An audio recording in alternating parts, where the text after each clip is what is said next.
Kama ni mara yako ya kwanza unatembelea chaneli yetu ya Top 5 Media, tunakuomba ubonyeze neno subscribe, kisha kwa chini itatokea alama ya kengele. Tunakuomba ubonyeze kengele hiyo ili uwe wa kwanza kupokea taarifa katika chaneli yetu. Asante.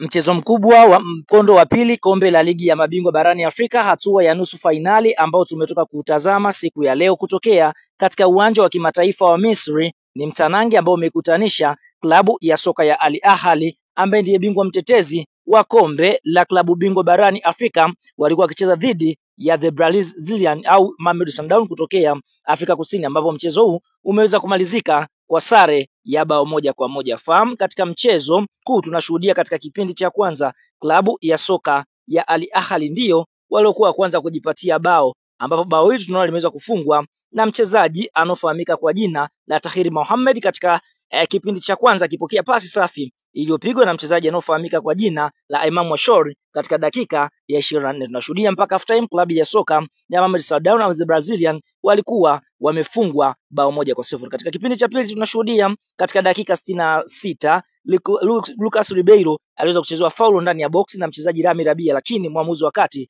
alienda kujiridhisha kwenye VAR na kuweza kutoa mkwaju wa penalti, lakini ilistahili kuwa penalti halali kwa upande wa Mamelodi Sundowns. Lakini tunashuhudia katika dakika 90 mchezaji anofahamika kwa jina la Yasa Ibrahim aliweza kujifunga na kuweza kuifanya klabu ya soka ya Mamelodi Sundowns kuweza kusawazisha bao 1-1 dhidi ya kikosi cha timu ya soka ya Al Ahly, na mpaka mwamuzi wakati anapuliza kipenga chake kwa sheria mpira umemalizika, basi Al Ahly na Mamelodi Sundowns wameweza kutoa sare ya bao 1-1. Lakini klabu ya soka ya Mamelodi Sundowns ndio ambayo imeweza kwenda hatua ya fainali michuano mikubwa ya ligi ya mabingwa barani Afrika na kuweza kumvua ubingwa Al Ahly ambaye ndiye alikuwa bingwa mtetezi wa kombe hili. Kwa hiyo tunashuhudia Al Ahly wameweza kuondoshwa kwa sababu ukiangalia mechi ya mkondo wa kwanza iliyochezwa pale Afrika Kusini waweza kutoa sare ya 0-0. Kwa hiyo mechi hii tunashuhudia imeweza kutoa sare ya bao 1-1. Kwa hiyo tunashuhudia kwa upande mwingine kikosi cha timu ya soka ya Mamelodi Sundowns wameenda hatua ya fainali kwa faida ya bao la ugenini. Kwa hiyo kwa sasa Mamelodi Sundowns anamsubiria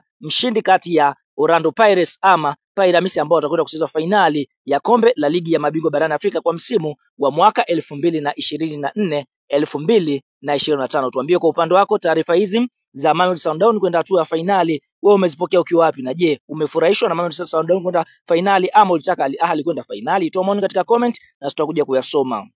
Kuna wataalamu wa tiba za asili, lakini Sheisa Sultan ndiyo kiboko yao. Kutana na Sheisa Sultan kwa huduma zifuatazo: kusafisha nyota, matatizo ya uzazi, mvuto wa biashara, kuondoa nguvu za giza, kurejesha nguvu za kiume, kukomesha usaliti kwenye ndoa, kushinda bahati nasibu. Jinsi ya kuwasiliana na Sheisa Sultan: unaweza kumpigia simu namba 0756465818 au 0680476277. Pia unaweza kumtafuta kupitia WhatsApp kwa namba hizo hizo. Mpigie muda wote Sheisa Sultan ili utibiwe. Hakika Sheisa Sultan ndiyo kiboko yao.